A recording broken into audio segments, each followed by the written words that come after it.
సంక్రాంతి కానుక ముస్లిం మహిళకు చూడండి, సంక్రాంతి కానుక తమిళనాడు ముస్లిం మహిళకు. ఎస్ ఎస్ మాట్లాడదామండి రామరెడ్డి గారు. శ్రీనివాస్ గారు,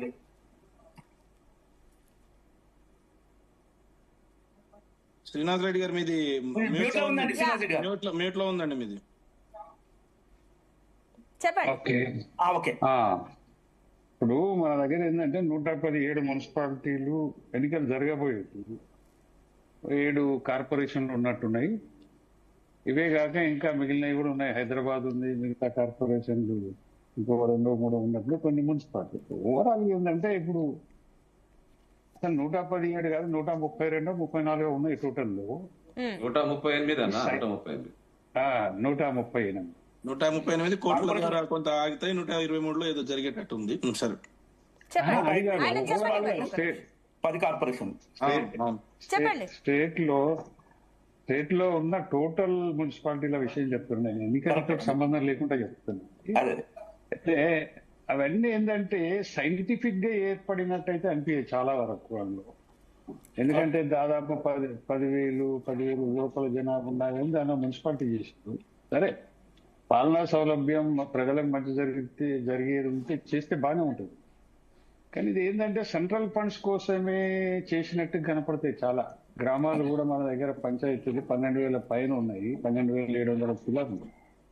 అందులో కూడా అన్సైంటిఫిక్ గానే కనపడతాయి చాలా వరకు. కొన్ని అంటే ఒక 1000 గ్రామ పంచాయతీల వరకు అట్నే కనపడతాయి. ఈ మున్సిపాలిటీలలో కూడా నాకు తెలిసి ఒక 30-40 మున్సిపాలిటీలు ఆ రకంగానే ఉన్నట్టు అనిపిస్తుంది మనకు. సరే, చేస్తే మంచిదే, కానీ అదే లెవెల్లో వాటిని డెవలప్ చేయగలిగినరా, నిజంగానే ఆ పట్టణాలు అంతా బాగుపడ్డాయా, ఈ తండాల గ్రామ పంచాయతీలు అంతే బాగుపడ్డాయా గత 10 ఏళ్ల నుంచి ఇప్పటికి 2 ఏళ్ల నుంచి 12 ఏళ్ల నుంచి అంటే అది రిజల్ట్ కనపడతలేదు. ఓన్లీ సెంట్రల్ ఫండ్స్ కోసమో లేకపోతే పొలిటికల్ ఈక్వేషన్ లో తమ రాజకీయ బలాన్ని విస్తృతపరచుకోవడానికో చేసినట్టుగానే కనపడతాయి. సరే, గత ప్రభుత్వమైనా మరి ఈ ప్రభుత్వమైనా వాటిని సెటిలైట్ చేసింది అంటే అది ఈ ప్రభుత్వం కూడా అదే వేలో పోతుంది కదా. అంటే ఇది రాజకీయ పార్టీల స్వార్థం కోసం అధికారంలోకి వచ్చినప్పుడు చేస్తున్నటువంటి పని. ఇది మేలైతే ప్రజలకు జరుగుతున్నట్టయితే మన గ్రౌండ్ లో కనపడుతుంది. మేలు జరిగితే చాలా సంతోషం. నిజంగానే 12,000 కాదు 13,000 గ్రామ పంచాయతీలు చేసినా మంచిదే, 138 కాదు 150 చేసినా మంచిదే. కానీ అంతే డెవలప్మెంట్ ఆ కార్పొరేషన్ కానీ మున్సిపాలిటీలు కానీ జరిగినాయంటే ఎక్కడ మనకు ఆ పరిస్థితి అయితే కనపడుతుంది. సరే, ఓట్లు జరుగుతాయి, ఏదో ఒక పార్టీ గెలుస్తుంది, మేయర్లు అవుతారు, చైర్మన్లు అవుతారు, అన్ని జరిగిపోతాయి, పార్టీలు తమ తమ బలాలను ప్రదర్శించుకుంటాయి. కానీ వాళ్ళ 5 years పీరియడ్ లో అట్లనే జరుగుతుందా మనం అనుకుంటున్నట్టుగా దాని ఉద్దేశాలు, మున్సిపాలిటీల ఉద్దేశాలు కావచ్చు, కార్పొరేషన్ల ఉద్దేశాలు కావచ్చు, అట్లా జరుగుతున్నాయంటే పెద్దగా జరుగుతున్నట్టయితే మనకు కనిపిస్తలేదు.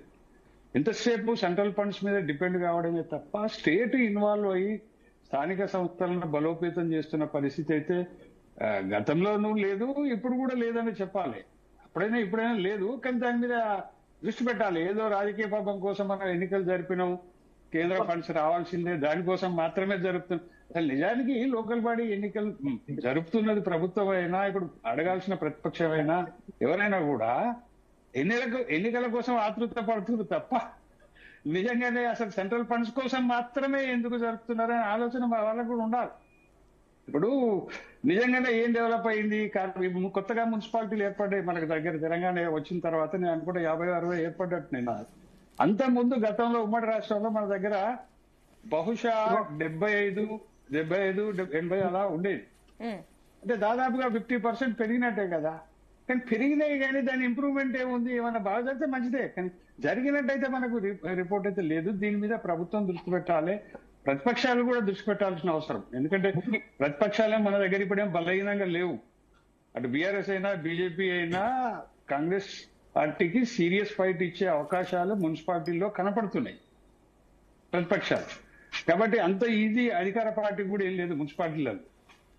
ఏదో గ్రామ పంచాయతీలలో వితౌట్ పార్టీ బేసిస్ లో పోటీ చేసేది కాబట్టి అదేం రిజల్ట్ ఎవరికి అర్థం కాదు. ఉంటే అధికార పార్టీకి అనుకూలంగా కొంత మేరకు ఉంటుంది స్థానిక సంస్థ. కానీ ఏంటంటే పార్టీ బేస్ లో అంటే ఎన్నికల గుర్తులతో జరుగుతున్నది కాబట్టి పార్టీల గుర్తులతోటి ఈ పొలిటికల్ డిసిషన్ కూడా ప్రజలు కొంత ఇచ్చే అవకాశం ఉంది. 2 years రేవంత్ ప్రభుత్వం మీద ఎటువంటి ఒపీనియన్ ఉంది అనేది కొంత రిఫ్లెక్ట్ అయ్యే అవకాశం ఉంటుంది. రెండో పాయింట్ కూడా ఏముంటది అంటే అధికార పార్టీకి కాస్తంత అనుగుణంగానే ప్రజలు ఓటేసే అవకాశం ఉంటుంది. ఎందుకంటే డెవలప్మెంట్ జరగాలి, ఇక్కడ పనులు జరగాలనే ఉద్దేశం ఉన్నప్పుడు అట్లా జరుగుతుంది. లేదు వీళ్ళు పనులు చేసేటట్టే లేరు, 1 మినిట్ లేదు ఈ ప్రభుత్వం కూడా పనులు చేసేటట్టే లేరు అనే ఒపీనియన్ కనుక వస్తే అది ప్రతిపక్షానికి ఓటు పడే అవకాశం కూడా ఉంటుంది. కాస్త మ్యూట్ లో పెట్టుకోండి, డిస్టర్బెన్స్ వస్తుంది. చెప్పండి శ్రీనివాస్ గారు.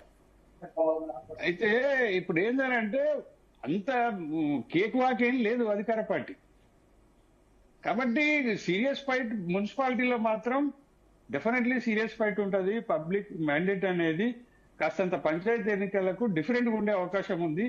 దాన్ని ప్రతిపక్షాలు అందిపుచ్చుకొని మేము గెలిచినాం చాలు మేము ఇంత అని ఫోకస్ చేసుకోవడం కాదు, ఆ మున్సిపాలిటీలలో కాస్త దృష్టి పెట్టి పనిచేస్తే ఆ పార్టీ. ఇంకొకటండి గెలవడం, ఇప్పుడు ఉదాహరణకు కార్పొరేటర్ గెలిచినా ఒక కౌన్సిలర్ గెలిచినా పాపం వాళ్ళ ఫేస్ కూడా అక్కడ లోకల్ ప్రజలకు తెలియని పరిస్థితి ఉంటది. ఇప్పుడు మన దగ్గర హైదరాబాద్ లో కార్పొరేటర్లు ఉన్నారు. ఇప్పుడు నేను ఉండే కాన్స్టిట్యున్సీలో ఒక బీజేపీ కార్పొరేటర్ గెలిచింది, అది కూడా ఎస్సీ మహిళ, మా దగ్గర రాజేంద్ర నగర్ నుంచి. ఆమె ఎవరుండే ఇంతవరకు నేనే చూడలేదు. ఆల్రెడీ ఆమె పార్టీ కూడా మారిపోయింది, ఎగ్జాక్ట్లీ బీజేపీ నుంచి బీఆర్ఎస్ లోకి పోయింది. అంటే పరిస్థితి ఎట్లుందంటే పార్టీలు కూడా గెలిచే అభ్యర్థులను కంట్రోల్లో పెట్టాలి. ఇంకొకటి అక్కడి అభివృద్ధి మీద పార్టీలు కూడా దృష్టి పెట్టాలి. వాళ్ళు గెలిచింది కదా అయిపోయింది కదా వాళ్ళే చూసుకుంటారు కదా అనే పద్ధతి పార్టీలో కూడా మంచిది కదా. అది బీఆర్ఎస్ ఉండని, బీజేపీ ఉండని, కాంగ్రెస్ ఉండని, ఊరికేనే డెవలప్ కావండి. ఇప్పుడు ఏదో ఒక పార్టీ గెలిచి చైర్మన్ మేయర్ అయినప్పుడు దాని మీద పార్టీ దృష్టి పెట్టాలి. ఏం వాళ్ళ అసలు ప్రోగ్రెస్ రిపోర్ట్ చూడాలి కదండి. ఇప్పుడు ఉదాహరణకు చెప్తా మేడం, హైదరాబాద్ లో 48 మంది బీజేపీ కార్పొరేటర్లు గెలిస్తే, ఉదాహరణ చెప్తుండే, వాళ్ళను స్ట్రీమ్ లైన్ చేసి వాళ్ళు ఏం పని చేస్తుంటారనే ప్రోగ్రెస్ రిపోర్ట్ బీజేపీ చూసింది ఆయన చూసిందండి.